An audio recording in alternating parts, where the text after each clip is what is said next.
ఒకసారి కొడుకు తన తల్లికి ఫోన్ చేసి చెప్తాడు, అమ్మ ఇప్పటి నుండి నువ్వు ఒంటరిగా ఉండవలసిన అవసరం లేదు, నాన్న కూడా చనిపోయారు కదా, ఇక్కడికి వచ్చే ఇక్కడే కలిసి ఉన్నామని. తల్లి చాలా సంతోషపడుతుంది. 5 రోజులు గడిచిపోతాయి. కొడుకు ఇంటికి వస్తాడు. తల్లిని ఒప్పించి ఇంటిని అమ్మేసే పనులు 2 రోజుల్లో పూర్తి చేసి ఆ రోజే అమెరికాకు వెళ్ళడానికి మొత్తం సిద్ధం చేసుకొని బయలుదేరతారు.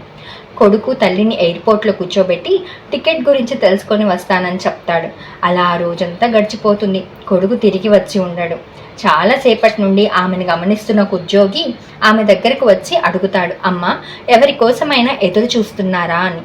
తల్లి జరిగిందంతా కూడా చెప్తుంది. అతను కొడుకు పేరును తెలుసుకొని ఎంక్వైరీ చేశాక అతను ఫ్లైట్ ఎక్కి వెళ్ళిపోయి చాలాసేపు అయిందని తెలుస్తుంది. తల్లి దగ్గర ఒక్క రూపాయి కూడా ఉండదు. ఆమె ఎలాగో అలా కష్టపడి అమ్మేసిన ఇంటికి చేరుకుంటుంది. ఆ రాత్రికి అక్కడే పడుకుంటుంది.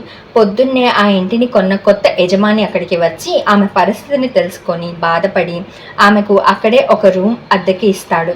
ఇలా చాలా రోజులు గడిచిపోతాయి. ఒకరోజు ఆ యజమాని తల్లి దగ్గరకు వచ్చి చెప్తాడు, అమ్మ మీ వయసు అయిపోతుంది, ఎవరైనా తెలిసిన వాళ్ళ ఇంటికి వెళ్ళిపోవచ్చు కదా అని. దానికి తల్లి ఇలా బదులిస్తుంది, నా కొడుకు జీవితంలో ఎప్పుడు ఏ కష్టం వచ్చినా నా దగ్గరికే వచ్చేవాడు. ఇకపై కూడా వాడికి ఏదైనా కష్టం వస్తే వాడికి అండగా ఉండాల్సింది నేనే కదయ్యా అని చెప్తుంది.